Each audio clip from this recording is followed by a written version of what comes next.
안녕하십니까. 하루의 경제 주식 마무리 경주마 이재용입니다. 우리 손으로 대통령 뽑았습니다. 오늘 축하하듯이 빨갛게 주가에 반영이 돼서 많이 올랐어요. 기분 좋습니다. 그런데 잘해줘서 우리 경제 잘 굴러가게 해줄 건지, 그렇게 되면 우리의 통장을 어떻게 채울 수 있을지 고민 한번 해보고요. 오늘 빨갛게 주가가 반응을 해줬는데 이 주가가 내일도 갈지, 다음 주에도 계속 갈지, 계속 가서 나를 즐겁게 해줄지, 이런 얘기도 함께 나누도록 해보겠습니다. 오늘도 역시 돈이 되는 이야기 들려줄 각계각층의 셀럽들 이 자리에 함께 하셨습니다. 경주마 기수 여러분들을 소개해드리죠. 투자에 배팅하는 것도 중요하지만 그만큼 투자 철학이 중요하다, 이렇게 얘기하는 분입니다. YG경제연구소의 차영주 소장님, 어서 오세요. 안녕하십니까. 모처럼 증시가 바닥을 잡아가는 모습들 확연히 좀 보이고, 그다음에 뭐 지정학적 리스크가 조금 감소했다라는 긍정적인 소식과 더불어서 신정부 출범에 대한 기대감들이 증시에 한껏 달아올랐다라고 말씀드릴 수가 있겠습니다. 정말 좋은 우리 지도자가 되셔서 우리나라의 경제와 주식시장을 잘 이끌었으면 하는 그런 희망을 섞인 말씀을 좀 드리면서 오늘 시작을 해보도록 하겠습니다. 예, 오늘 철저하게 좀 분석해 주시고요. 여기에 대해서 이제 무슨 철학보다는 쪽집게처럼 투자를 잘해야 된다, 이렇게 적재적소에 배팅이 중요하다, 이런 타고난 승부사세요. 레몬 리서치의 김민수 대표입니다. 어서 오세요. 안녕하십니까. 얘기하시는데 괜히 닭살이 돋네요. 네, 그럴 정도는 아니고요. 네, 이런 급락과 급등이 반복되는 시장에서 과연 또 뭘 봐야 되고, 또 다음 주까지도 여러 일정들이 많죠. 네. 여기를 얻을 만큼 또 잘 헤쳐나가야 될지, 이 부분에 대해서 오늘 심도 있게 말씀드리겠습니다. 예, 오늘 귀 기울여 들으실 얘기들이 많이 있습니다. 예, 귀 기울여 들으실 준비해 주시고요. 오늘 아주 특별한 분을 이 자리에 모셨습니다. 경제 분야 방송인으로 누적 시청자가 200만을 넘었습니다. 경제 방송인이자 머니카피의 저자인 김태형 작가를 모십니다. 어서 오세요. 반갑습니다, 김 작가님. 반갑습니다. 예, 반갑습니다. 예, 한 말씀 해주세요. 네. 시청자 여러분들께.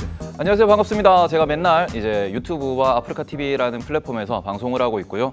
이제 아침 저녁으로 시황도 분석을 하고 기업도 분석을 하다가 이제 이 자리까지 이제 핸드폰에서 이제 TV로 올라왔습니다. 앞으로도 좋은 모습 보여드릴 수 있도록 하고, 오늘도 좋은 얘기, 좋은 말씀 많이 나누고 가도록 하겠습니다. 예. 아니 실물로 보니까 더 젊어 보여요. 네. 예? 실례지만 몇 년생이세요? 저 88년생이고요. 이제 35입니다. 야, 좋겠다. 그러면 그 옆에 있는 김미수 대표랑은 너무 차이가 나네요. 한꺼번에 잡지 말아주세요. 네. 자, 오늘 작가님 기대하겠습니다. 네, 먼저 열심히 하겠습니다. 데일리 이슈부터 시작을 하죠. 아니, 원유값이요. 와, 이렇게 드라마틱할 수가 있습니까? 미국이 러시아산 원유를 금수 조치할 거다에 원유가 엄청나게 올랐단 말이에요. 근데 금수 조치한다 하고 결정을 했더니 마이너스 13%. 이거 어떻게 된 겁니까? 가장 근본적인 이유는 제가 화요일 날 자동차의 기름을 만땅을 채웠습니다. 1,890원 정도에. 그게 이제 영향이 가장 고점이었다. 이렇게 좀 뭐 농담삼아 좀 말씀드리겠고요. 뭐 유가를 결정하는 요소는 몇 가지가 있겠죠. 가장 중요한 것은 이제 수요와 공급이고요. 그다음에 일부 유동성에 따라서 유가도 움직이고요. 가장 중요한 것은 최근에 올라간 유가가 심리적인 요소가 강했다. 이 부분을 우리가 인정을 해야 될 것 같습니다. 지정학적 리스크가 커지면서 지금 러시아 제재라든지 아니면 천연가스관에 대한 어떤 문제들, 이런 것들 때문에 상대적으로 유가가 좀 올라갔다라는 것들인데, 우리가 그렇죠. 지금 이제 아무래도 유가라는 것이 이러한 심리적인 요소를 계속 끌고 가기에는 좀 부담스러운 상황까지도 왔고요. 그다음에 지정학적 리스크의 좀 해소 기미, 이런 것들이 동시에 작용했다라고 말씀드릴 수가 있겠죠. 두 번째로 또 유동성 같은 경우 다음 주에 이제 미국의 FOMC 회의가 열리는데, 여기서 이제 금리 인상과 더불어서 QT, 그러니까 대체제표 축소에 따른 유동성 회수. 그러면 결국 우리가 풀린 유동성이 일부 원자재로 갔었던 자금들 일부는 빠져나올 수밖에 없다라고 보여지는 거죠. 그런 부분들, 지금 이제 수요는 살아 있습니다. 수요는 살아 있습니다만 세 가지 요소 중에 두 가지 요소가 일단은 조금 해결 국면으로 다가가고 있다, 이렇게 보여지기 때문에 유가가 급등하는 모습에서 다소 주춤한 모습으로 나오지 않았겠는가, 저는 그렇게 말씀드리고 싶습니다. 이게 이제 다소 주춤한 것이냐, 이게 계속 이제 그 대세 하락으로 가는 것이냐, 아니면 잠깐 주춤했다가 다시 오르는 것이냐, 이게 제일 중요한 거 아니겠습니까? 그렇죠. 그거라면 유가 전문가가 되고 국제정세 전문가가 되겠죠. 근데 유가를 보면서 앞서 소장님께서 일목요연하게 네. 정리를 해주셨지만 약간 이제 공급 관련된 쪽에 좀 더 보강을 해서 말씀드리게 되면 예. 지금은 이제 이런 유가를 통해서 나오는 인플레이션을 특히 미국이나 어느 누구도 지금 달가워하지는 않고 가장 네. 좋아하는 건 뭐 산유국들이겠죠. 네. 네, 그렇긴 하지만 여기서 인플레이션 압력이 이렇게 강하다라고 하게 되면 또 조치는 취해야 되겠죠. 네. 그러다 보니까 저희가 잠든 사이에 또 미국은 발빠르게 움직이는 것 같습니다. 그래서 벌써 베네수엘라에서 40억 배럴 네. 추가로 증산 쪽을 가닥을 잡고 또 아랍에미리트가 또 이제 미국에서 여러 가지 압력을 받았겠죠. 그래서 움직이는데 사우디아라비아가 예전만큼 미국에 도움을 안 주는 쪽으로 얘기를 하다 보니까 또 변수는 물론 있겠죠. 네. 게다가 또 아직 막판 합의에서 조금 좀 왔다 갔다 하는 정도의 네. 이란과의 합의도 좀 남아있는 상황 쪽에서 그러니까 즉 산유국의 기존의 상황을 계속 공급을 좀 늘리게 유도를 하는 쪽으로 나오는 변화가 이제 어느 정도 또 유가에도 영향을 끼쳤다고 봐야 될 것 네. 같고 그런 측면에서 또 하나 이제 미국도 이렇게 두니까 안 되겠다. 셰일 오일도 우리 충분히 공급하는 쪽으로 가닥을 잡아야겠다라는 쪽에 정책적인 변화가 강하지는 않을 것 같습니다. 네. 지금 바이든 행정부의 의도로는 강하지는 않을 겁니다만 이렇게 나올 수도 있겠는데 중요한 건 그러면 지금에서 유가가 뭐 드라마틱하게 쭉 밀릴 것이냐 그건 아니죠. 네. 왜냐하면 또 기다리고 있는 리오프닝이 있기 때문에 리오프닝 때는 당연히 수요가 예전만큼의 수요가 그대로 유지가 되는 흐름들이 나오게 되면 또 기대하는 수요는 있기 때문에 아마 밀린다고 하더라도 그렇게 급격하게 밀리지는 않지 않을까 생각은 들고 있습니다. 어쨌든 석유 증산한다 이렇게 얘기를 하면서 미국 주식이 쫙 올라줬고 그 영향으로 우리 증시도 반응을 해줬어요. 근데 또 한편으로 보면 엊그제도 저희가 그 얘기 했습니다. 석유 원유에 이제 투자하시는 분들 지금 막 오르고 있기 때문에 같이 따라 하시면 좀 위험할 수 있습니다 했는데 그날 보니까 ETF에 원유 ETF에 또 투자하신 분들이 상당히 많았어요. 그래서 오늘 제가 마이너스 13% 얘기를 듣고 아이고 이분들 또 어떡하나 이런 걱정했단 말이에요. 네. 근데 지금 이제 원자재 같은 경우에는 니켈도 지금 좀 이제 문제가 좀 발생한 상황이고 방금 말씀해주신 이제 국제유가도 좀 문제가 발생한 상황인데 지금 국내에서는 이제 ETF 투자라든지 ETN 투자를 통해 가지고 이쪽에 이제 선물 투자 대신으로 접근하시는 분들이 많이 계십니다. 그런데 지금 방금도 계속 말씀해주시는 게 지정학적 문제와 또 미국 정부의 이제 접근 이런 것들로 인해 가지고 해결이 되는지 안 되는지 그리고 우크라이나와 러시아 사태가 얼마나 장기화될 것인지 이런 것들이 좀 시장을 지배하고 있는 상황이기 때문에 개인적으로는 이런 곳에 투자하시는 분들이 어떻게 보면 좀 단기의 수익을 얻기 위해서 접근을 하는데 이제 제가 어떻게 방송을 진행하면서 많은 분들이 질문을 주실 때는 항상 답변을 드리는 게 원자재 같은 경우에는 선물, 말 그대로 선물 시장이라는 것은 이제 우리가 주식처럼 뭔가를 보유하고 오랫동안 가져가는 게 아니고 기한을 정해놓고 방향성을 설정해가지고 어떻게 보면 홀짝 게임처럼 접근할 수 있는 것이다 보니까 투기적 포지션이 많이 들어갈 수밖에 없습니다. 그래서 지금 국제유가 같은 경우에도 이제 급등을 하다가 멈춘 포인트가 좀 이제 다른 원자재도 비슷한 포인트긴 한데 뭐 옥수수라든지 밀이라든지 이런 포인트들이 대부분 2008년 금융위기 당시의 고점 수준에서 멈춰서 한 번에 좀 떨어지는 이런 경향을 보이고 있는 게 있습니다. 근데 이런 점 좀 종합을 해보면은 저희 개인 투자자들이 ETF나 ETN에 투자를 해서 단기적으로 변동성을 즐기기 위해서 투자를 하시는데 이 부분은 아무래도 최근에 장이 안 좋았으니까 이런 쪽으로 눈이 좀 돌아가셨을 거라고 생각은 하고는 있습니다. 근데 그런 부분들이 어떻게 보면은 변동성을 즐기다가 그쪽에 이제 비중을 많이 실게 되면 큰 손실로 이어질 수 있다 보니까 이런 것을 컨트롤할 수 있을 때 이제 어떻게 보면 포트폴리오 전략을 짜서 이제 장기적인 관점, 단기적인 관점을 구분할 수 있을 때 접근하시는 게 좋지 않을까라고 생각을 합니다. 근데 이런 것들이 보니까 최근에 이제 마이너스 수익, 마이너스가 난 것을 좀 이렇게 보충을 해보겠다고 여기 들어가신 분이 많은 것 같아요. 그래서 지금 레버리지 러시아 ETF도 그렇고 석유 ETF 또 니켈 고버스 뭐 이런 것들이 다 완전히 손실이 났잖아요. 그러니까 이런 위험한 투자는 저희가 경주마에서도 늘 얘기하지만 좀 삼가해 주시면 좋겠다 이런 얘기 드리고요. 미국 주식, 우리 주식 동반 상승을 했는데 김 대표님 어떻습니까? 이게 계속 가겠습니까? 지금 이게 일시적으로 이렇게 된 겁니까? 어떻게 된 겁니까? 어제 또 열심히 저희 대선 방송 보면서 네. 한편으로는 또 미국 주식도 보면서 코인 시장도 봐야 되는 이런 삼중고에 네. 좀 눈이 다들 좀 풀리셨을 겁니다.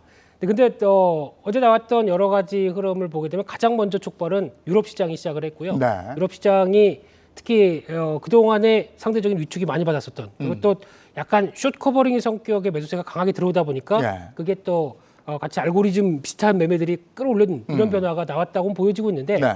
그러면서 나왔던 이제 패턴만 보게 되면 단기 바닥 징후는 나온다고 봐야 되겠죠. 네. 하지만 이게 바닥은 확인됐다고 하더라도 어떤 추세가 그러면 지금부터 V자로 쭉 갈 것이냐. 네. 이거는 아직까지 확인이 안 되고 저희가 예측할 수 없는 영역이죠. 네. 특히 이제 오늘도 이제 미국에서 CPI 발표가 그 소비자 물가지수 발표가 나올 것이고 다음 주도 연결되면은 FOMC 회의가 있을 것이고 거기다가 또 같은 날 러시아가 과연 디폴트를 선언할 것이냐 라는 쪽에 얘기도 나올 수 있을 것이고 여전히 체크해야 될 건 많습니다.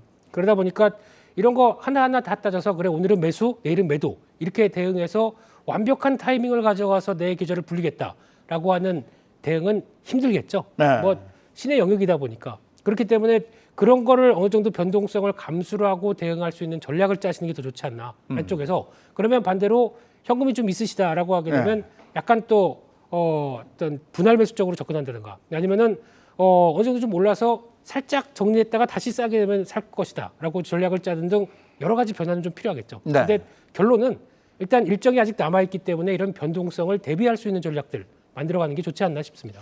전진하는 그곳에 곳곳에 지뢰가 숨겨져 있다. 이거 확인하고 이렇게 넘어가야 된다 이런 말씀이신데 엊그제 우리가 개인들이 많이 샀어요, 그죠? 그런데 파랗게 질렸었습니다, 주가는. 근데 오늘은 보니까 외국 기관들이 사고 개인들이 팔았어요. 그렇다면 엊그제 산 분들이 단기 매매를 한 거라고 봅니까? 어떻게 봐야 됩니까? 이거는? 일부 뭐 단기 매매도 있겠죠. 네. 단기 매매도 있고 그다음에 이제 반등을 이용해서 물량을 좀 줄여놓겠다. 이런 분들도 전반적으로 있을 것으로 미루어 짐작을 합니다.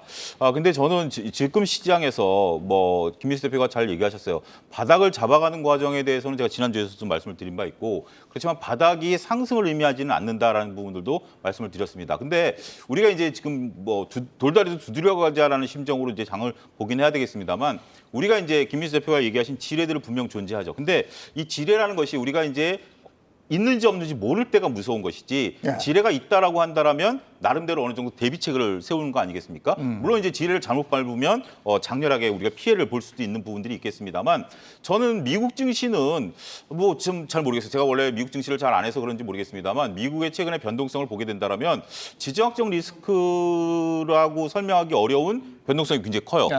그렇기 때문에 미국 증시는 바닥을 잡았다? 이걸 저는 확실히 말씀드리기에는 주저스럽습니다. 하지만 국내 증시 같은 경우 계속 말씀드린 PBR 일선 그리고 이제 우리가 다양한 리스크들 지금 뭐 유가의 어떤 뭐 $100 넘는 상황, 그다음에 미국의 금리 인상, 그다음에 이제 새로운 당선이 됐고 지금 이제 윤석열 이주열 한은 총재가 3월 말 임기가 끝나기 때문에 이제 윤석열 당선인이 한은 총재도 이제 아무래도 뭐 의중이 있는 분으로 임기를 하면서 이제 새로운 경제 정책을 펼치게 되겠죠. 거기에 따른 변수들은 있긴 하겠습니다만 나름대로 저는 이제 뭐 증시에 대해서는 일단은 조금 지금 여러분들이 손절매하시다거나 아니면 뭐 교체 매매를 위한 매매 이런 것들은 별 의미가 없을 수도 있다. 차라리 현금 있을 경우에는 대형주 위주로 좀 모아가는 좀 긴 호흡으로 보는 거. 그러니까 앞서 언급드렸다시피 우리가 이제 전쟁 수혜주라든지 원자재 수혜주를 이제 찾다가 그게 급브레이크가 걸리면서 지금 손실이 나는 거 아니겠습니까? 따라서 지금 단기 수혜주를 찾는 노력보다는 중장기적인 수혜주를 찾는 것이 오히려 투자에 좀 도움이 되지 않을까. 저는 그렇게 말씀드리고 싶습니다. 지금 말씀하신 이런 부분에 대해서는 구체적인 종목까지 알려드리고 싶습니다만은 저희가 방송에서 오늘 섹터별로는 확실하게 좀 짚어보도록 하겠습니다.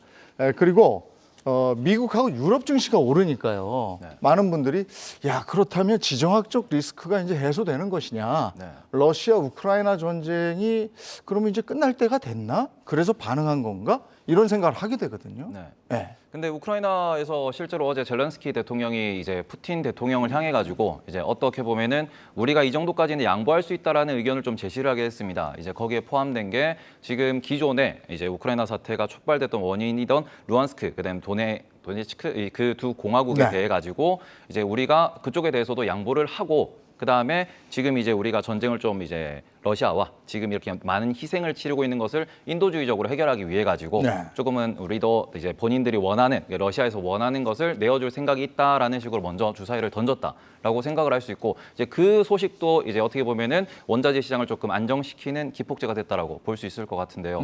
지금 일단 계속 이제 소장님도 좋은 말씀을 해주셨는데 저 같은 경우에는 지금 계속 이제 중장기적이라는 관점을 말씀을 해주셨는데 거기에 좀 덧대가지고 지금 가장 문제가 되고 있는 것은 이제 우크라이나 사태 이전으로 돌려보면은 거기서는 인플레이션이라는 얘기가 나왔고 러시아 때문에 인플레이션이 좀 더 심해졌다라고 볼 수 있습니다. 그러면은 지금 상황에서는 유가가 단기로는 너무 많이 올라서 살짝 떨어졌고 이제 어떻게 보면 이벤트가 많이 발생을 하면서 밀렸지만 이 이후에 어느 선에서 안정화가 되는 라인이 생길 겁니다. 그럼 라인이 그 안정화된 라인에서 그 가격대가 예를 들어서 국제유가 WTI 기준으로 80달러다. 90달러다, 100달러다에 따라서 우리가 이제 한국에 미치는 경제의 영향, 글로벌 경제에 미치는 영향 이러면서 소비가 얼마나 감소할 것인가 이런 것들을 조금 체크를 하면서 우리가 이제 앞으로 경기 상황을 보고 이제 장기적 시계열로 조금 모아갈 주식은 모아가고 섹터도 그때 좀 확실하게 선택을 하셔야 되지 않나라고 생각을 합니다. 네. 자, 앞서 지금 인플레이션 얘기가 나와서 네. 잠깐 보충을 드리게 되면요. 앞서 소장님께서 PBR 일선이라는 얘기를 계속 하시는데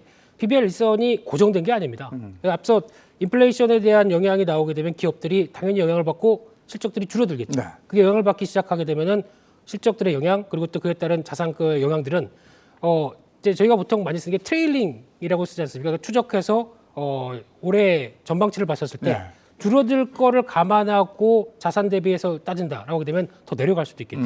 그렇기 때문에 그게 무조건 이게 안전선이다, 지지선이다라고 바라보는 것보다 그런 개연성을 생각해 놓고 거기서 나오는 변동성을 또 염두를 하셔야 되겠죠. 네. 자, 유가 국제 정세가 우리 주가에 미치는 영향에 대해서 지금 그 이슈로 얘기를 나눠봤고요.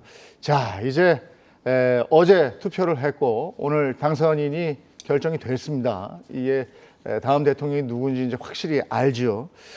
어제 몇 시까지 개표 보셨어요? 어제 팍빙이라 많은 분들이 밤새 보셨다 그러더라고요. 저는 일을 좀 하느라고 중간중간에 보긴 했는데 저도 한 새벽 2~3시까지는 본 것 같아요. 네. 제대로 선잠을 자긴 했는데 그때까지 본 것 같아요. 김 대표님은 저 미국 주식하고 코인 보느라고 뭐 밤 새신 것 같고, 그죠? 이제 눈이 말을 해주고 있죠. 근데 보니까 밖에 아파트 다른 분들도 뭐 하나 하고 그렇게 봤더니 네. 다 비슷하더라고요. 그렇더라고요. 네, 예. 다 불켜 있었습니다. 작가님은 어땠어요? 저는 어제 아프리카 TV에서 네. 이제 대선 개표 방송을 진행을 했는데 제가 또 거기 또 패널로 나가게 아, 돼가지고 그랬군요. 네, 거기 이제 그분들이랑 좀 깊은 얘기를 하다가 새벽 1시쯤에 역전되는 거를 보고는 하고는 잤습니다. 예. 네. 88년생이시니까 네네. 작가님께 질문보다는 김 대표님, 우리 연식 있는 사람끼리 예, 그, 네, 별로 이 달갑진 않네요. 역대 네. 대선 이후에 대통령이 딱 확정이 됐어요. 그럼 허니문 랠리라는 게 있지 않습니까? 보통 그렇죠. 네. 그러니까 이제 이거에 이제 주식이나 아니면 또 많은 사람들이 예. 새로운 분이 뽑혀서 앞으로 이렇게 이끌어 갈 것이다라고 얘기를 하고 거기에 네. 따른 기대감들, 막연한 기대감이겠죠. 이런 게 생기면서 주가나 아니면 또 이런 위험 자산도 살짝 또 네. 화답을 하는 그런 분위기가 많다고 봐야 될 것 같은데, 근데 본격적으로는 시장에서 반영되는 어떤 전반적인 증시가 아니라 네. 이제 섹터 쪽으로 자리를 잡는 게 분명히 나오는 게 이제 인수위원회가 꾸려질 거고요. 이 인수위원회가 어떤 식의 방향들, 그러니까 이제 지난 공약은 공약입니다. 공약 말고 그 공약을 토대로 해서 세부적인 내용들 아마 예전에 지금 이제 문재인 대통령도 보시면 아시겠지만 무슨 막 쇼 비슷하게 해서 뭐 이제 그 북한과의 관계나 이런 뭐 아시아 정책까지 이렇게 쭉 나오면서 되게 멋있게 발표도 한 적이 있었는데 이런 것과 같이 이번에도 아마 이 윤석열 당선인도 어떤 위원장을 또 뽑은 다음에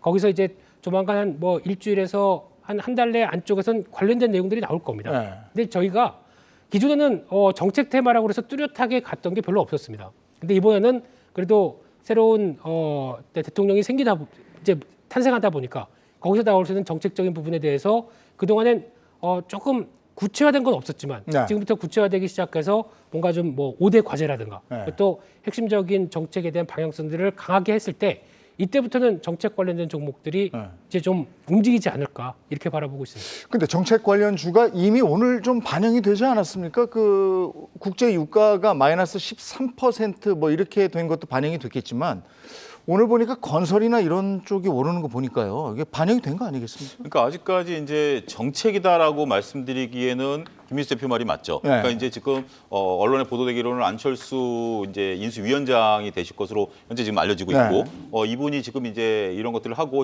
또 이제 일단은 뭐 여러 가지 단계를 거쳐야 됩니다. 지금 이제 공약과 정책은 걔가 다르죠. 아무래도 공약 같은 경우는 선거를 위한 전략이고 이제 앞으로 정책 같은 경우는 정말 5년 우리나라를 이끌어갈 부분들이고 이걸 이제 인수위에서 결정을 할 것이고 그 다음에 좀 더 구체적인 것은 내각이 꾸려진 이후에 각 내각들이 대통령께 하는 업무 보고에서 구체적인 세부 방안들이 논의가 되지 않을까 말씀드릴 수가 있겠습니다. 근데 이제 오늘 몇 가지 이제 업종들이 올랐죠. 특히 이제 건설주들 같은 경우, 그다음에 게임주들 이런 것들이 윤석열 그 당선인이 후보 시절에 있던 공약을 냈었던 부분들 이런 부분들과 많은 분들이 이제 여기에 정책적인 수혜를 볼 가능성이 높다라고 점을 찍는 거죠. 특히 이제 건설사 같은 경우는 그렇죠. 지금 일단 250만 원 건설에 대해서는 이재명 낙선자라든지 이 두 분이 거의 괴를 같이 했습니다만 이재명 낙선자 같은 경우 건설 250만 원을 공공부문을 하겠다라는 게 이제 주요 포인트였고요. 윤석열 당선자 같은 경우는 50만 원은 공공건설, 200만 원은 민간건설 하겠다라는 것들이죠. 근데 우리가 이제 저희가 좀 조심스럽게 말씀을 좀 드려야 되는 게 이 민간건설이 갖고 올 파장 이것이 이제 뭐 조금 좀 다를 수 있다라는 거죠. 그러니까 결국 민간 건설이 갖고 올 파장에 대해서보다는 저는 건설사 입장에서 본다라면 꽃놀이패를 지었다. 저는 그렇게 말씀드리고 싶습니다. 지금 이제 우리가 건설 같은 경우 공공과 해외와 국내 이제 민간 건설이 있는데 뭐 우리가 지금 아파트 원가를 전혀 모르는 거 아니겠습니까? 정말 수십 년 아까 뭐 노무현 대통령 때부터 아파트 원가를 공개하라라고 얘기했는데 건설사들이 지금 버티고 있는 거죠. 그렇게 얼만큼 남긴지 모르고 있는 상황인데 저는 좀 조심스럽게 대장동에 대한 얘기를 안 꺼낼 수가 없습니다. 지금 대장동에 대한 얘기는 결국 법정에서 가려지겠습니다만 우리가 놀란 것은 그 좁은 땅덩어리에서 어마어마한 이익이 창출됐다는 거 아니겠습니까? 그 돈이 이제 어디를 갔냐는 이제 논외로 치고 그 어마어마한 이익이 창출이 됐는데 이게 이제 민간 건설이 그동안에 어떤 관행처럼 흘러왔었던 부분들이 치부가 드러났다라는 거죠. 근데 이제 윤석열 당선인 같은 경우는 이런 부분들에 대해서 여전히 그 기조를 이어가겠다라는 어떤 부분들이 좀 있다라고 보면 모르겠습니다. 이게 지금 이제 보는 관점이 다르겠습니다만 건설주 입장에서 본다라면 아파트 재개발 재건축 강남으로 이제 서울시 같은 경우는 서울시장과 이제 같이 호흡을 맞춰갈 수 있는 부분들 아니겠습니까? 그런 부분들을 보게 된다라면 건설주들의 그 상승은 정말 우리가 좀 대형 건설사 위주로 지켜봐야 되지 않을까 저는 말씀드릴 수가 있겠습니다. 그러니까 오늘 장을 보면 공약이 시장에 반영이 돼서 건설주하고 건자재주가 올랐단 말이죠. 이런 부분을 봤을 때는 앞으로도 이게 좀 갈 것 같은 거 아닙니까? 네, 건설 같은 경우에는 양 당에서 모두 다 이제 청년들을 위해서라는 기치를 세워가지고 공급을 늘리겠다라는 이야기를 많이 했었습니다. 실제로 지난 10년간 보시면은 서울시에서 제대로 된 재개발이 대규모로 일어난 경우가 몇 케이스가 없거든요. 그래서 그것이 이제 10년 동안 쌓였던 물량이 한 번에 터져 나오게 되는 것이고 이제 서울뿐만 아니라 경기나 아니면 우리가 제3기 신도시라고 부르는 그런 곳들에 동시다발적으로 많은 건설 붐이 일어나게 되면은 어디에 어떻게 건설을 할 것이다. 그러면은 그 건설에 따른 인프라 투자도 있을 것이고 그런 것에 대해서는 좀 랠리가 많이 일어날 것이다라고 볼 수 있을 것 같고 방금 전에 얘기해 주신 또 다른 테마 중에서 원전이 있는데요. 예, 원전 같은 경우는 지금 에너지 가격이 많이 올라가고 있는 중이다 보니까 그것 때문에라도 어떻게 보면은 이제 우리가 풍력이냐, 태양광이냐, 원전이냐 이런 것에 있어서 원전은 이미 우리나라가 많이 기술을 개발한 상황이고 적용도 하고 있다 보니까 그리고는 솔직히 풍력이랑 태양광이라고 부를 만한 기업들이 대장이라고 부를 만한 기업 좀 없기도 하고 또 수급도 안 좋다 보니까 아무래도 원전에 많이 좀 쏠리고 있다라고 볼 수 있습니다. 근데 여기서 항상 개인 투자자가 주의하셔야 되는 부분은 이 기업이 정말로 지금 가격이 가치적으로 이게 기업 가치가 이제 적당한 가격에 있는 기업인지 장기 투자를 했을 때 손실이 나지 않을 만한 그러한 기업인지를 구분을 하셔가지고 이거를 단기적으로 우리가 뉴스만 보고 먹을 건지 아니면 길게 보고 우리가 투자를 할 건지는 좀 결정을 해서 좀 이렇게 선택을 하셨으면 좋겠다라고 말씀을 드리고 싶습니다. 기왕에 원전 섹터 말씀을 하셔서 그런데 저도 담고 있는 게 하나 있어요. 네네네. 근데 오늘 막 올라서 기분 좋았는데 뒤에 뭐 그냥 그렇게 조금 오르긴 했는데 그냥 끝났어요. 네. 어떻게 된 겁니까? 근데 지금 어떤 기업을 말씀하시는지는 대충 알 것 같은데 그런 그 기업 같은 경우에는 아무래도 좀 대형 업종이다 보니까 대형주다 보니까 움직임이 좋습니다. 또 대표성을 띠다 보니까 좋긴 한데 이게 수급에 의해서 움직인다라는 성격이 강하기 때문에 네. 이제 저는 개인적으로 이제 배당을 중심으로 보고 실적 성장을 중심으로 좀 네. 보는데 그 기업이 들고 있는 원전이라는 포지션이 좀 작은 것도 있고요. 어. 실제로 그 기업은 원전이라는 포지션이 좀 작다 보니까 그리고는 배당도 좀 주기 어려운 환경이다 보니까 좀 그런 일이 있지 않았을까라고 생각을 다른 합니다. 견해를 좀 말씀드려도 될까요? 네. 예. 원전이 수혜를 본다라는 것은 지금 현재 문재인 정부와 이제 그 결을 달리한다라는 측면에서 뭐 수혜를 보겠죠. 근데 국내 원전 갖고 과연 그 우리나라 원전주들이 올라갈 만한 트리거가 되겠느냐? 저는 그렇게 보지는 않습니다. 물론 그런 것들이 전반적으로 그 문재인 정부 4년 동안 주가가 억눌렸었던 부분들이 우리가 원전 3호기, 4호기로 이제 뭐 그 한다라는 부분들에서 트리거가 되겠습니다만 국내 한정에서 저는 보는 시각은 조금 조심스럽다. 근데 우리가 이제 원전에 관련해서 지금 기대감을 가져야 되는 부분 중에 하나가 중국이 현재 지금 양회에서 5.5% 경제 성장률을 발표를 했고 네. 작년 가을에 160기 원전 건설을 이제 선언을 했거든요. 이런 것들에 대한 수혜 기대감들을 저는 좀 가져가야 되고 해외 수준. 해외 수준. 그다음에 네, 이제 유럽이 친환경으로 원전을 했기 때문에 소형 원전 건설이 되는 네. 부분들이다. 그러니까 단순하게 우리가 원전을 다시 재가동한다라는 그 수혜보다는 저는 이제 원전주는 퀘션 마크가 붙었다. 네. 결국 원전이란 해외 수준을 민간이 가져오는 게 아니라 정부의 외교력이거든요. 네. 정부의 외교력이 붙어야 되기 때문에 이제 윤석열 당선자께서 정말 통상과 외교 정책을 잘 펼치셔서 해외에서 분명히 이제 글로벌 시장에 발주를 내겠죠. 네. 이런 것들을 얼마만큼 우리 정부가 잘 따오느냐 여기에 따라서 원전주가 중기적으로 갈 수 있냐 없느냐 네. 저는 거기에 향배가 달려 있다. 초점을 좀 두고 싶습니다. 우리가 지금 원전이라든지 뭐 건설, 건자재 이런 얘기를 하는 것도 당선인의 공약에 말미암은 것이거든요. 그렇죠. 그렇다면 우리 증시에 영향을 미치는 공약이 몇 가지가 있잖아요. 당선인이 얘기했던 그 공약. 그중에서 눈여겨봐야 될 게 뭐가 있는지 한번 짚어봐 주시겠어요, 작가님? 저 같은 경우에는 제가 이제 방송에서도 여러 번 언급을 했었는데 양 당의 대표분께서 좀 다른 세금에 대해서 말씀을 좀 해주셨어요. 네. 한쪽에서는 양도세를 폐지하겠다, 한쪽에서는 우리가 거래세를 폐지하겠다 이런 식으로 조금 이제 좀 완전히 정반대의 정책을 이야기를 좀 해주셨는데 이 부분에 있어가지고 지금 양도세 폐지 같은 경우는 제가 조금 우려된다라는 표현을 좀 많이 했었고요. 그다음에는 지금 두 분 다 동시에 말했던 것 중에서 또 한 가지가 공통점이 뭐냐면은 우리가 자본시장에 대한 규제 혹은 감시를 강화하겠다 이러면서 좀 투명하게 만들고 공매도 제도 같은 경우에도 우리가 지금은 조금 문제가 있다라는 의견이 있는데 이런 걸 공평하게 만들겠다. 그리고는 금감원의 기능을 강화하겠다. 이런 것들이 좀 있었습니다. 그래서 이게 실제로 실현되는지는 좀 우리가 지켜봐야겠지만 이런 것들을 봤을 때 우리가 금감원의 기능을 좀 강화를 하고 그리고는 좀 투명성을 좀 올린다라는 점은 우리가 좀 지켜볼 만한 포인트지 않을까라고 생각을 하고 있습니다. 김 대표님은 장에서 우리가 눈여겨봐야 될 공약은 뭐가 있겠습니까?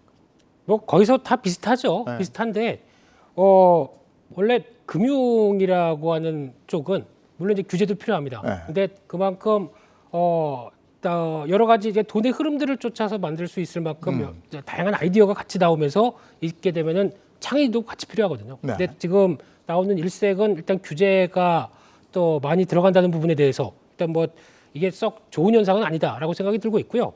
그리고 앞서 원전 얘기나 잠깐 조금씩 더 보강을 해서 말씀드리게 되면 가장 중요한 방향이 작가님이나 소장님이나 중요한 변화를 약간 놓치시고 계신 것 같아서 저희가 그동안 탈원전했었습니다. 네, 맞아요. 네. 그러면 그동안에 있었던 저희 원천 기술부터 네. 중요한 인력들이 다 어디 갔을까요? 외국 나갔죠. 그렇습니다. 네. 그러다 보니까 지금 중요한 어떻게 보면 이런 소중한 자산을 끌고 왔었어야 되는데 탈원전 과정 쪽에서 놓친 게 너무 많습니다. 아하. 그러니까 지금 같은 상황에서 네. 이걸 다시 정비한다. 네. 그런 분들 다시 들어오려고 데려와야 된다라고 하게 되면 또 얼마나 많은 기간이 걸립니까? 그러다 보니까 오늘 원전주가 약했던 가장 핵심적인 원인이라고 봐야 될 것 같고요.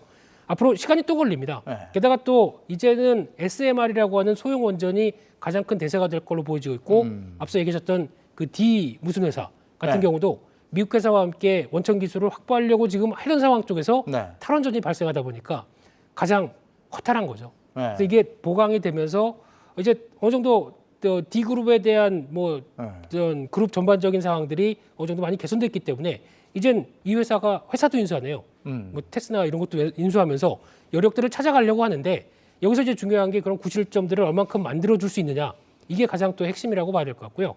흩어진 거 모으는 거 어렵습니다. 네.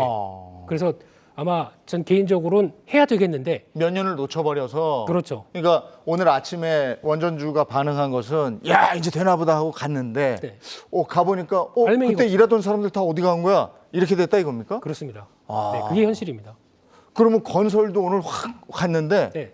진짜 짓는 거야? 이렇게 되는 거 아니에요, 혹시? 그러니까 지금 오늘은 움직인 게 다 기대감인데 기대감이죠. 네. 기대감이죠. 근데 건설 같은 경우도 지금 앞서 소장님은 꽃놀이패라고 표현하시는데 그게 아닐 수도 있죠. 네. 지금 같은 경우 이제 건설사가 그러니까 소장님이 작은 땅에 뭐 이렇게 이익이 많이 나냐. 근데 용적률에 대한 개념을 잘 이해를 못 하시는 것 같아서 용적률을 확대시킨다며요.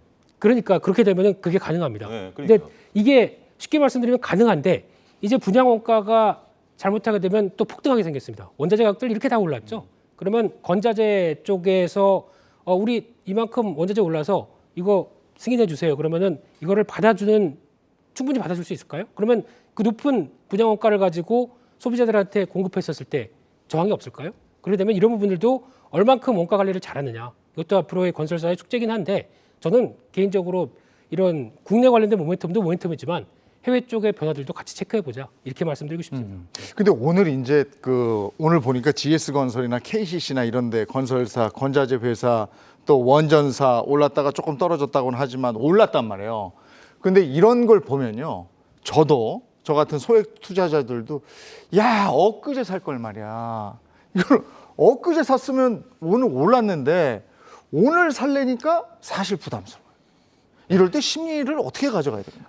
투자자의 심리. 그런 것을 보고 저희 이제 2030들이 이제 아실 수도 있겠지만 껄무새라고 부릅니다. 네.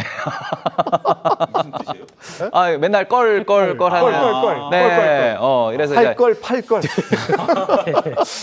이게 저 이쪽으로 좀 가겠습니다. 네. 이렇게. 오시죠. 이쪽으로 오시죠. 네. 참. 그래서 이게 아무래도 개인 투자자들 같은 경우에는 항상 우리가 그 음모론이라고도 좀 네. 생각을 하는데 마음속으로 내가 왜 샀을 때 떨어지고 내가 네. 왜 팔았을 때 올라가고 이거를 뭔가 이게 내가 누구한테 낚여서 그런 거 아닌가, 이 보고서를 쓴 사람은 괜히 이걸 물량을 던지기 위해서 쓴 거 아닌가, 이런 좀 많은 좀 음모론이 돌긴 합니다. 그런데 지금 그런 것들을 좀 우리가 개인 투자자가 멘탈 관리를 많이 좀 하셔야 되는 게 뭐냐 그러면은 보통 뉴스가 나오면 이미 올라서 뉴스가 나옵니다. 네. 네. 그리고는 떨어질 때는 보고서도 안 나오고요. 네. 뉴스도 안 나옵니다. 그래서 보통 이제 사람들이 시끄러운 데 가면은 먹을 게 없다라고도 표현하는 게 이것 때문인데 아무래도 개인 투자자들 같은 경우에는 본인이 계속 경제를 분석을 하고 기업을 분석하는 게 아니다 보니까 뉴스를 따라갈 수밖에 없고 뉴스가 나오고 저거 괜찮다는데 뉴스가 또 나오고 저 올랐다는데 하고 사면 물리는 거거든요. 네. 예, 그런 것들이 어떻게 보면 타이밍이기 때문에 조금은 기업에 대해서 혹은 펀더멘탈이라고 부르는 혹은 숫자 이런 것들을 좀 확인을 하면서 네. 투자를 하셔야 성과가 좋게 나올 수 있고 지금 이렇게 그저께 살 거리라고 하는 거는 아무래도 자꾸 후회만 하는 거니까 네. 앞을 위해서는 공부를 좀 이제 다른 방식으로 하시면서 미래를 바라보는 식으로 네. 좀 대응하시면 어떨까? 근데 저는 생각합니다. 그건 투자자가 갖고 있는 한계라고 보여집니다. 그러니까 결국 뭐냐면 제가 GS건설을 그러니까 이제 예를 들어드리면 GS건설을 한 2주 전부터 얘기를 했습니다. 네. 2주 전부터 얘기를 했을 때만 하더라도 주가가 완전히 밑에 바닥에 있었죠. 네. 근데 지금 지나고 보면 2주 전 살 거리라는 얘기가 나오죠. 근데 네. 그때 당시에 들었을 때는 GS건설에 대해서 사람들이 귀에 안 들어옵니다. 야, 주가도 낮은데 GS건설 앞으로 재건축 재개발 하겠어? 되겠어? 라는 것이 인식이 안 들어오는 거예요. 네. 분명히 자기 귀엔 들어왔습니다만 한 귀로 있고 한 귀로 흐르는 거죠. 그렇지만 그게 이제 들어온 것은 꼭대기에서 들어옵니다. 네. 그러면 그때 살 걸. 너 왜 그때 얘기 안 했니? 나 얘기했었는데 더 적극적으로 얘기 왜 안 했니? 네. 이런 얘기 이제 반복이 된다는 거죠. 따라서 여러분들이 남의 얘기를 듣고 주식을 산다라는 것은 이거는 영원한 되돌이표밖에 안 된다. 네. 결국 우리가 중요한 것은 내가 하나라도 그러니까 지금 시장에 올라가는 종목에 대해서 여러분들이 배합하실 필요는 전 전혀 없다고 보여집니다. 오늘 원전주를 안 갖고 계시건 건설주를 안 갖고 계시건 아무런 상관이 없습니다. 내일은 다른 종목이 올라갈 수 있고요. 그 중요한 것은 그 다른 종목을 여러분들이 스스로 발굴해내지 않는 이상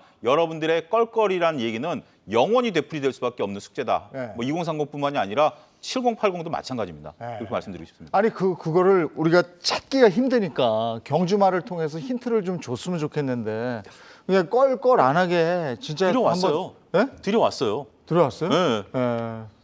뭐 하나 주셨어요 지금? 오늘 기울이셔서 예. 뭐 하나 꼭. 근데 여기서 네. 또 하나 드리고 싶은 얘기가 오늘 보게 되면은 건설사주들이 움직이는데 네. 거기서 의외의 변화가 네. 물론 다 대형 건설사들만 보죠. 근데 중소형 건설사들이 네. 그러니까 건설주에 대해서 벌써 한 작년부터 한 하반기 때부터 모멘텀이 많이 떨어지고 네. 여전히 뭘 하려고 하는데 이렇게 규제가 심하다 보니까 이제 관심이 식기 시작했죠. 네. 공급은 한다는데 뭐가 변화가 없네. 그런데 여기서 나오는 게 그 과정에서 중소형 건설사가 네. 오히려 가치 대비해서 무참하게 많이 하락한 종목들 많습니다. 네. 그래서 오늘 보니까 중소형 건설사 쪽에서 좀 될 만한 회사들도 네. 오늘 고개를 들기 시작하거든요. 네. 이런 쪽은 대형 건설사보다 훨씬 더 자산 대비, 실적 대비 저평가가 뚜렷한 종목들이 많습니다. 이게 만약에 건설주가 대세가 돼서 좀 더 강하다. 그러면 지금부터는 중소형 건설사가 더 많이 오를 겁니다. 그런 것도 한번 체크하시면서 보셨으면 좋겠습니다. 저희가 지지난주에도 계속 한전 얘기했었거든요. 네. 근데 오늘 보니까 꿈틀 하더라고요. 4.61%가 올랐더라고요. 예. 이런 것도 한번 저희가 얘기할 때 한번 관심 있게 그래프 같은 걸 한번 보시면 참고가 될 것 같고 또 하나 껄이 있어요. 네. 아 네이버 카카오 살 걸. 아, 네. 예. 오늘 많이 올랐더라고요. 네, 네, 네. 이게 왜 오른 거예요 오늘? 네이버 카카오가 오른 이유는 일단은 개인 투자자들이 많이 이제 물려 있는 종목이기도 하고요. 그리고는 우리나라에서 미국의 빅테크처럼 올라갈 수 있는 미국의 구글처럼 아니면 애플처럼 마이크로소프트처럼 올라갈 수 있는 종목이 무엇이 있느냐라고 하면은 우리나라에는 일단 네이버와 카카오밖에 떠오르지 않기 때문에 지금 이제 새로 이제 당선되신 윤석열 대통령 당선인께서도 네. 그 전에 얘기를 하셨죠. 이제 규제를 좀 우리가 풀어주겠다. 하면은 지금 뭐 네이버에 대한 규제, 카카오에 대한 규제가 많은 분들이 좀 신경을 쓰고 있었는데 그 부분이 해소가 됐다라는 점 그리고는 좀 수급이 몰리면서 이게 네이버, 카카오에 대해서 그동안 좀 눌려있던 그런 매수세가 확 들어오면서 올랐다고도 볼 수 있을 것 같습니다. 게임주도 그렇고 이런 것들은 지금 담아도 괜찮을지 그게 또 이제 궁금하신 거거든요. 네, 저희가 오르니까 얘기하죠 지금 또. 그러니까 주가가 안 올랐으면 오늘 얘기 못할. 그런 면도 있죠. 네. 예. 그러니까 이것도 하나의 껄무에 이렇게 가는 것 같긴 한데, 근데 중요한 거는 오늘 이제 시장에서 약간 미국도 성장주가 오른다. 예. 근데 우리도 뭐 될 만한 거 없을까? 근데 이 플랫폼주를 자세히 보시게 되면은 이 중에서 비용에 해당되는 네. 쪽이 가장 많은 게 인건비입니다. 인건비가 상당히 많이 차지하는데 벌써 게임사도 마찬가지고 작년에 실적이 안 나왔던 대부분이 지금 연봉을 다 올려주다 보니까 네. 소프트웨어 업체 쪽에서 다들 1억 5천원 한다는데 왜 우리만 1억이에요? 그러니까 나갈 거예요. 그러면은 또 잡기 위해서도 올려줘야 되겠죠. 그러다 보니까 인건비가 올라간 부분들도 인플레이션의 한 축이긴 하겠지만 네. 이게 반영이 되면서 실적 부분들은 작년에 다 반영이 됐죠. 그러다 보니까 올해 더 이상 뭐 분기 실적으로는 또 이제 그럴 가능성은 좀 없고 또 하반기는 봐야 되겠지만 더 올려줄 것이냐 이건 모르겠지만 네. 이런 쪽에서 어느 정도 고정된 비용과 함께 그래도 좀 성장이 이어지지 않겠느냐라는 관점들이 나오다 보니까 이제 미국의 성장주와 함께 좀 움직였던 부분들이 있는데 하지만 이게 계속 갈 것이냐 저는 그렇게 좀 긍정적으로 생각하지 않는 그래요? 게 네. 어차피 미국을 중심으로 금리는 올라갑니다. 네. 그러면 지금까지 바라보던 성장주에 대한 할인율 개념들이 바뀌고 있는 상황들 쪽에서 이를 국내 쪽에서 움직임만이 좀 강하다고 해서 지난 중기 저항 때를 돌파하면서 강하게 갈 것인가는 잘 모르겠고요. 차라리 지금 시점이라고 하게 되면 같은 플랫폼주라고 엮였었는데 덜 오른 종목들이 있습니다. 차라리 그게 낫지 않나 네. 그런 쪽이 낫지 않나 생각됩니다. 그래도 오랜만에 플랫폼주에 대한 얘기를 들었는데 미국의 아마존을 확인해 보니까 아마존도 올랐더라고요. 그러면 좀 가는 거 아닌가 이런 기대감도 있거든요. 그러니까 이제 뭐 오늘 플랫폼 같은 경우는 아마존이 분위기를 띄웠죠. 네. 아마존이 이제 주식 분할을 선언했고 그다음에 이제 막대한 돈을 통해서 자사주 매입을 하겠다라는 거죠. 근데 저는 이것은 긍정적인 뉴스가 되지 않는다라고 보여집니다. 왜냐하면 아마존 저는 그래요. 주가가 떨어지니까 주주환원 정책에 의해서 자사주를 매입하겠다. 본업에 충실하지 주가 관리한다라는 것은 저는 그렇게 썩 매력적이지 않다. 자기네들이 3,800달러에서 2,700달러 떨어질 때까지 지금 월가에서 수많은 아마존에 대한 우려감을 쏟아냈는데 네. 그러한 사업 후에 대한 재편 얘기도 없고 자사주만 단지 사주면 주가가 올라간다? 저는 이거는 뭐 주주들을 농락하는 거 아니겠는가 그렇게 바라보고 있고요. 그다음에 네이버 카카오하고 게임주들은 그동안 걸림돌이 있었습니다. 네. 김민수 대표가 이제 인건비를 말씀하셨는데 이런 뭐 일단 네이버 카카오 같은 경우 규제 이슈, 그다음에 이제 이 규제 이슈라는 게 물론 이제 미국과 우리나라가 결이 다르죠. 미국 같은 경우 독과점을 체질적으로 싫어합니다. 워낙 독과점에 대한 피해를 많이 봐왔기 때문에 체질적으로 싫어하지만 우리나라는 이제 독과점에 대한 얘기가 서서히 이제 문재인 정부 때부터 나왔죠. 그러면서 이제 카카오에 대한 규제가 나오면서 주가가 빠졌는데 이 규제를 풀어주겠다는 거 아니겠습니까? 이제 자율 규제로 가면서 카카오에 대한 카카오 네이버 플랫폼에 대한 규제를 풀어주겠다라는 것이 심리적으로 자율 반등을 나타냈다라는 거죠. 저는 게임주도 그렇습니다. 지금 뭐 막대한 인건비가 게임주에 들어갔었던 이유 중에 하나가 52시간제. 그다음에 최저임금제. 이런 것들이 게임주들에 대한 어떤 그 성장의 트리거가 됐었죠. 근데 이제 윤석열 당선인 같은 경우 52시간도 풀겠다. 네. 그다음에 최저임금제도 풀겠다. 지금 다 그래 놓는 거 아니겠습니까? 일단 기업 입장에서는 좋죠. 막대한 비용을 이제 과거처럼 52시간에 굴하지 않고 막대한 이제 시간을 쏟아부을 그 개발에 쏟아부을 수 있고 인건비도 과거처럼 많이 안 줘도 됩니다. 이런 것들은 기업 입장에서는 호재죠.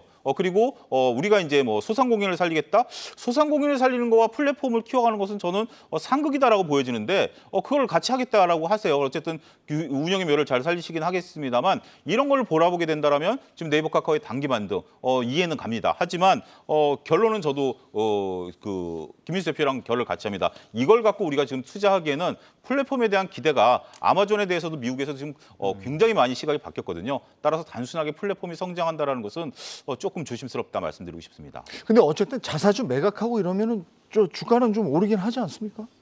국내에서는 이제 자사주 매입이라고 하는 게 조금 생소하죠. 자사주를 매입을 하고 소각을 하지 않고 매입을 한 상태에서 다른 데로 이렇게 양도를 하고 그다음에는 나중에 임원들한테 이렇게 임직원한테 주고 이런 것들이 있다 보니까 이제 미국에서 이제 아마존 같은 경우에는 저는 오히려 반대로 좀 생각을 하는 게 지금 아마존이 아마존 클라우드 서비스를 통해서 돈을 좀 많이 벌고 있고 물론 스플릿을 발표하면서 어제는 빵 뜬 게 맞습니다. 이제 그렇긴 한데 저는 아까 게임 얘기를 계속 해주셨는데 이제 2030으로서 게임에 대해서도 좀 한마디 하도록 하겠습니다. 아마존이랑 같이. 네. 아마존 같은 경우에는 지금 최근에 게임 산업을 되게 많이 강하고 있습니다. 네. 본인들이 이제 갖고 있는 IP를 통해 가지고 아마존 프라임에 뭐 영상도 만들고 있고 그걸 베이스로 또 게임을 만들고도 있고 이런 거는 넷플릭스 역시도 동시에 또 진행하고 있는 거고요. 근데 지금 방금 이제 두 소장님과 대표님이 분석을 해주실 때 게임에 대해서 인건비 뭐 이런 것으로 또 기업 분석 관점으로 계속 접근을 해주셨거든요. 근데 지금 플랫폼 기업들이 어차피 성장주로 놓고 봤을 때 이제 금리가 올라간다 그럼 할인율이 떨어진다라고 했을 때는 좀 주가가 못 갈 가능성이 있는 거는 충분히 그건 동의할 수 있는데 게임은 좀 다른 게 게임 같은 경우에는 우리가 지금 넷플릭스가 우리나라에 진출을 하고 우리나라에서 오징어 게임이 대박이 나면서 우리나라 드라마 콘텐츠 기업들에 대해서 재평가를 해야 된다. 이런 의견들이 좀 많은 상황입니다. 근데 그동안 우리나라에서 유행을 했던 게임 특히 이제 우리 리니지 그다음에는 뭐 바람의 나라 아니면 메이플 스토리 이런 걸 놓고 보시면은 대부분 중국 시장 혹은 아시아 시장에 한정돼 가지고 우리가 좀 이렇게 돈을 벌어오는 그런 사업 모델을 가지고 있었습니다. 근데 지금 이거는 한류 드라마랑 마찬가지거든요. 지금 한류 드라마 같은 경우에는 오징어 게임을 통해서 넷플릭스를 타고 전 세계로 이제 홍보가 되다 보니까 전 세계 돈이 몰려들고 있는데 지금 아마존 같은 경우에는 우리나라에서 그 스마일 게이트가 서비스하고 있는 이제 모 게임이 있습니다. 로스트아크라고 그거를 아마존이 퍼블리싱을 하고 있고 그게 지금 글로벌 접속자 수 1위 게임이 돼 있습니다. 이제 그런 것들을 놓고 봤을 때 K 게임이 또 글로벌에서 먹힌다라는 거를 또 많은 또 그 투자자들이나 많은 게이머들이 열광을 하고 있는 중이거든요. 그런 관점에서 국내에서도 배틀그라운드 같은 경우에도 이제 작년에 상장을 했는데 그것도 장기간 이제 전 세계에서 1위를 하고 있는 게임이기 때문에 그런 거 놓고 봤을 때는 게임 역시도 글로벌에서 먹힌 IP를 만들어낼 수 있는 기업이다라고 하면 이건 또 새로운 시각으로 접근을 해야 되지 않나. 그래서 요거는 이제 할인율, 금리 인상 이런 거랑 좀 따로 떼서 IP에 대해서 가치를 분석을 하고 접근을 하시는 게 좀 더 투자에 도움이 되지 않을까라고 생각을 합니다. 야, 이 부분에 대해서는 88년생이 확실히 이렇게 얘기할 게 많은데. 89년생이 보는 시각과 네. 87학번이 보는 시각은 좀 다르다. 87학번. 예. 그러면 여기서 김 대표님 어떻게 생각하세요? 중집입니다. 중립입니까? 네. 색깔을 드러내요. 중립에도 의견을 좀 얘기해 주세요. 제 생각은 아주 정확하게 잘 표현하셨습니다. 그렇습니까? 네, 특히 로아라고 하거든요. 로스트아크라고 하는 게임은 네. 네, 저도 좀 돌립니다. 좀 돌리는데요. 여기 좀 판을 만들어야 되겠어요. 네. 우리 이쪽으로. 네, 괜찮습니다. 양쪽으로 왔다 갔다 할 테니까요. 예. 근데 이 회사 같은 경우 이제 지금 저도 찾아봤거든요. 그래서 스마일 게이트를 한번 매수할 수 없을까 싶었는데 그거는 또 다른 영역이긴 하겠지만 이런 식으로 국내 게임사들이 성과를 내는 부분들이 있죠. 근데 이걸 가지고 그러니까 제가 지금 살짝 좀 안타까운 사실은 이게 어떻게 보면 커질 수 있게 또 만들어주는 게 메타버스나 아니면 또 이어지고 있는 신산업들 이쪽이 같이 연결돼서 나오게 되면 참 좋지 않을까 싶은데 지금 IP가 강력해서 인기를 어느 쪽은 굳이 그렇게 안 하려고 합니다.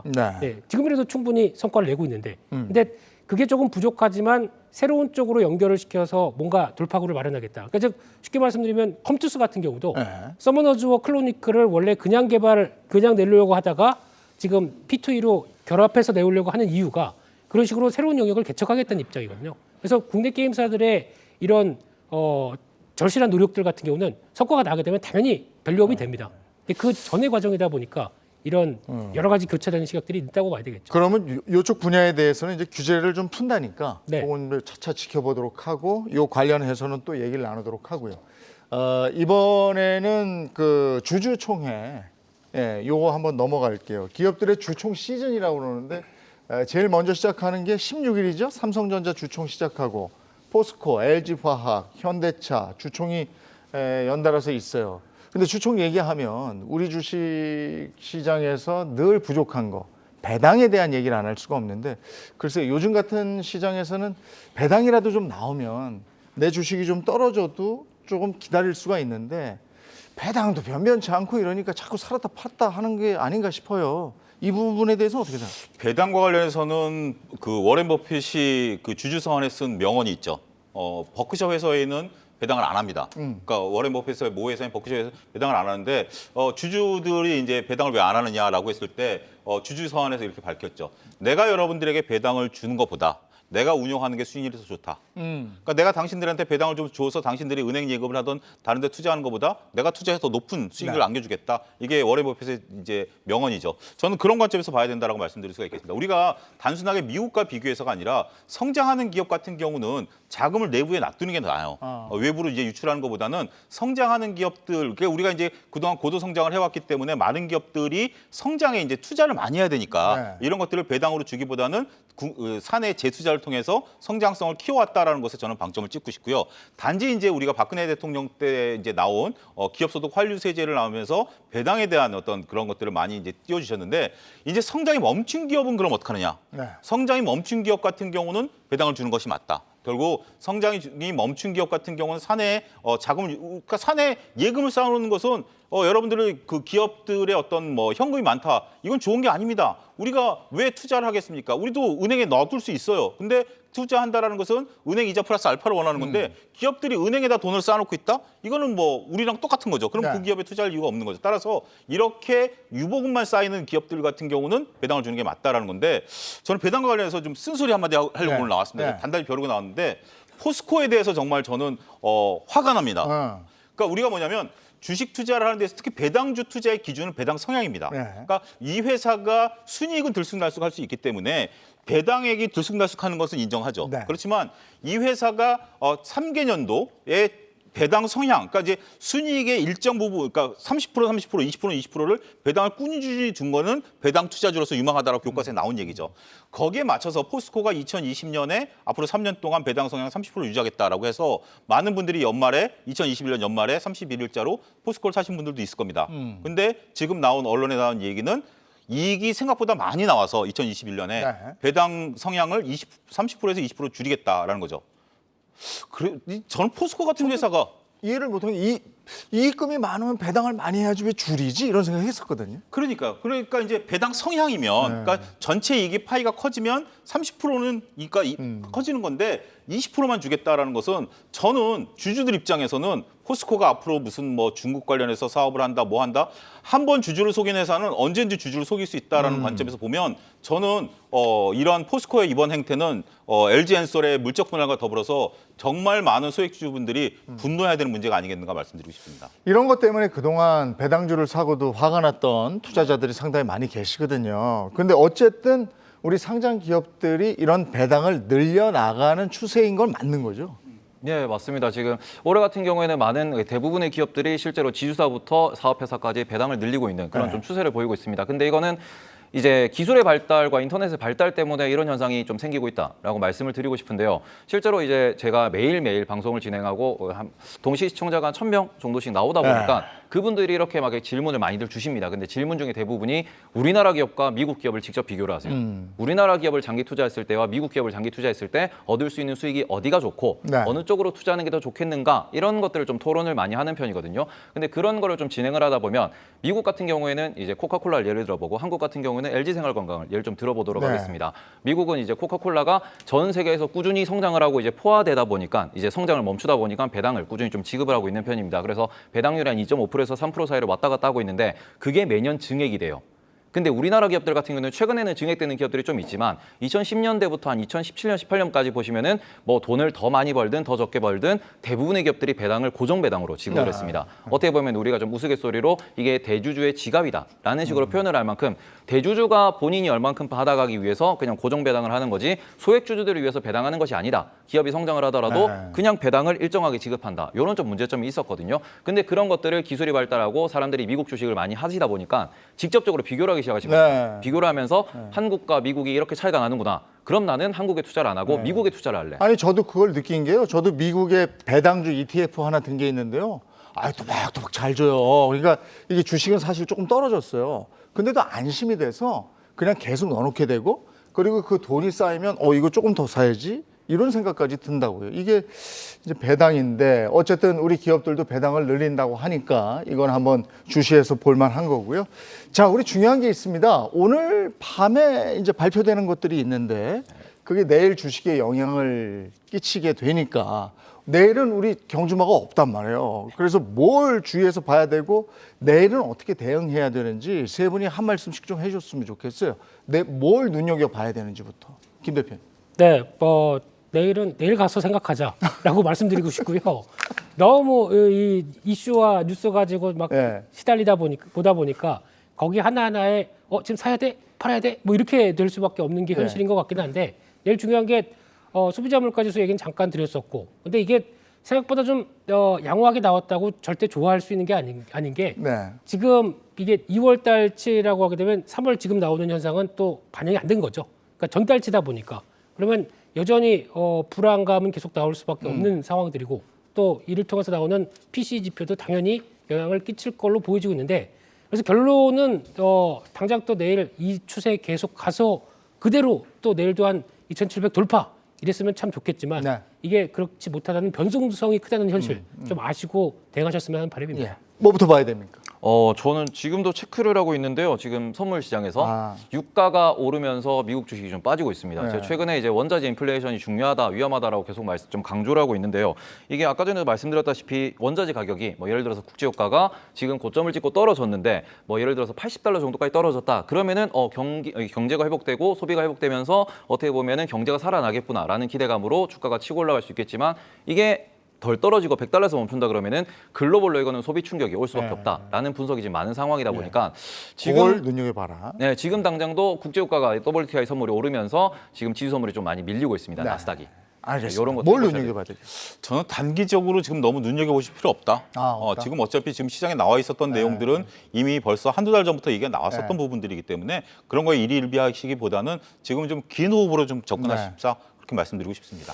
야, 오늘 모처럼 우리 장이 빨개서 기분이 좋았는데 내일은 우리 경주마가 없습니다만 내일 장도 이렇게 좀 빨갰으면 좋겠고, 저희는 월요일에 만나잖아요. 근데 월요일 장이 끝난 다음에 오는데 그때도 오늘처럼 이렇게 올랐는데 뭐 어떻게 해야 될까요? 이런 얘기를 좀 했으면 좋겠다, 이런 바람으로 오늘 그만 달리겠습니다. 여기까지 하겠습니다. 경주마 오늘 여기까지 하고요. 월요일에 뵙겠습니다. 고맙습니다.